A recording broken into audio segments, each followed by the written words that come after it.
بسم اللہ الرحمن الرحیم۔ السلام علیکم بہن بھائیوں، بیٹے اور بیٹیوں، ویلکم ٹو مائی چینل۔ تو آج کی ویڈیو کا عنوان ہے غنا، تونگری۔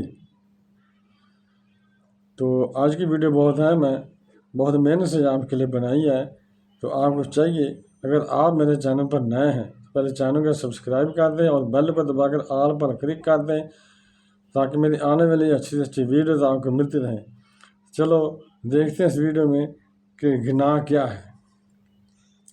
تونگری سے مراد یعنی گناہ سے مراد مخلوق کا محتاج نہ ہونا، کسی کا محتاج نہ ہونا۔ اللہ و رسول عز و جل صلی اللہ علیہ وسلم کا حاجت مند رہنا ہے۔ مرات المناجی حقیقی تونگری یہ نہیں کہ مال کی کثرت ہو،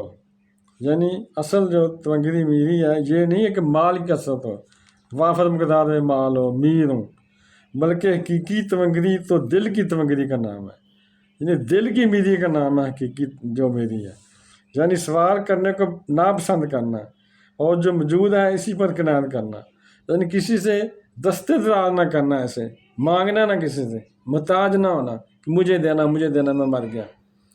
یعنی اتنا کو وہ پاس کہ بندہ کسی سے نہ مانگے، اتنے وہی حقیقی تونگری وہی ہے۔ چنانچہ حضرت سیدنا ابو ہریرہ رضی اللہ عنہ سے روایت ہے کہ سرکار مدینہ قرار قلب سینہ صلی اللہ علیہ وسلم نے فرمایا، تونگری یہ نہیں کہ ساز و سامانی کثرت ہو، بلکہ اصل تونگری تو دل کا تونگر ہونا ہے۔ ہمارے پیارے نبی صلی اللہ علیہ وسلم نے ہمیشہ دنیا پر آخرت کو ترجیح دی اور کبھی بھی اللہ کی وجہ سے کثرت مال کا سوال نہ کیا، اور سوال کیا بھی تو بقدر کفایت، یعنی اتنا سوال کیا کہ زندگی آرام سے گزر سکے۔ چنانچہ حضرت سیدنا ابو ہریرہ رضی اللہ تعالیٰ عنہ سے مروی ہے کہ حضور نبی کریم رؤوف رحیم صلی اللہ علیہ وسلم نے دعا مانگی، اے اللہ عز و جل محمد صلی اللہ علیہ وسلم کی آل کو اتنا رزق عطا فرما جو بقدر ضرورت ہو۔ حضرت سیدنا ابو ذر رضی اللہ عنہ سے مروی ہے کہ حسن اخلاق کے پیکر نبیوں کے تاجور صلی اللہ علیہ وسلم نے مجھ سے ارشاد فرمایا، اے ابو ذر، کیا تم مال کی کثرت کو تونگری و غنا خیال کرتے ہو؟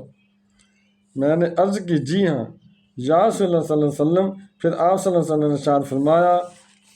اور کیا تم مجھے خیال کرتے ہو کہ مال کی کمی کا نام فقر و مفلسی ہے؟ میں نے عرض کی، جی ہاں یا رسول اللہ صلی اللہ علیہ وسلم۔ تو حضور نبی صلی اللہ علیہ وسلم نے ارشاد فرمایا، لیکن معاملہ ایسا نہیں ہے، بے شک حقیقی تونگری دل کا تونگر ہونا اور حقیقی فقر مفلسی دل کا فقر ہے۔ حضرت سیدنا عبداللہ بن عمرو رضی اللہ عنہ سے مروی ہے کہ نبیوں کے سلطان سرور ذی شان صلی اللہ تعالیٰ علیہ وسلم کا فرمانے علی شان ہے، تحقیق فلاح پا گیا وہ شخص جس نے اسلام قبول کیا اور اسے بقدر ضرورت رزق دیا گیا، یعنی مناسب رزق دیا گیا، اور اللہ عز و جل نے اسے قناعت کی دولت سے نوازا۔ رسولوں کے سالار حبیب پروردگار صلی اللہ علیہ وسلم کا فرمانے مشکبار ہے، میرے نزدیک سب سے زیادہ قابل رزق دوست وہ مومن ہے جو کم مال کے سبب ہلکے بوجھ والا ہو، اسے نماز سے حصہ دیا گیا ہو، اپنے پروردگار عز و جل کی عبادت ایسے انداز سے بجا لاتا ہو، تنہائی اور پشیدگی میں اپنے رب عز و جل کی اطاعت کرتا ہو، لوگوں میں چھپا ہوا ہو، یعنی شہرت نہ رکھتا ہو، اس کی طرف انگلیوں سے اشارے نہ کیے جاتے ہوں، اور اسے بقدر ضرورت رزق دیا گیا ہو۔ یہ نہ ہو کہ مشہور بہت ہو، لوگ آج کل مشہور ہونے کے لیے کام کرتے ہیں کہ میں مشہور ہو جاؤں، میں فیمس ہو جاؤں۔ پھر آپ صلی اللہ علیہ وسلم اپنی انگلیوں سے ضرب لگاتے ہوئے فرمایا، اور اس کی موت جلد واقع ہو جائے اور جلدی فوت ہو جائے، زندگی تھوڑی ہو اس کی، اس پر رونے والے کم ہوں اور اس کا ورثہ کم ہو، وراثت میں کم چیزیں چھوڑی ہوں۔ پھر فرمایا، میرے رب عز و جل نے مجھ پر مکہ کی وادی پیش کی کہ وہ اسے میرے لیے سونا بنا دے، تو میں نے عرض کی، نہیں اے میرے پروردگار عز و جل، بلکہ میں چاہتا ہوں کہ ایک دن کھاؤں اور ایک دن بھوکا رہوں۔ سبحان اللہ۔ جہاں فرمایا 3 دن کھاؤں اور 3 دن بھوکا رہوں، جب بھوکا رہوں گا تو تیرے حضور گریہ وزاری اور تیرا ذکر کروں گا، اور جب کھاؤں گا تو تیرا شکر ادا کروں گا اور تیری حمد ثنا بجا لاؤں گا۔ حضرت سیدنا ابو الدرداء رضی اللہ عنہ سے روایت ہے کہ سردار مکہ مکرمہ سلطان مدینہ منورہ صلی اللہ علیہ وسلم کا فرمان ذی شان ہے، جب سورج طلوع ہوتا ہے تو اس کے دونوں جانب 2 فرشتے بھیجے جاتے ہیں جو صدا لگا رہے ہوتے ہیں، اس صدا کو جن و انس کے سوا تمام زین والے سنتے ہیں،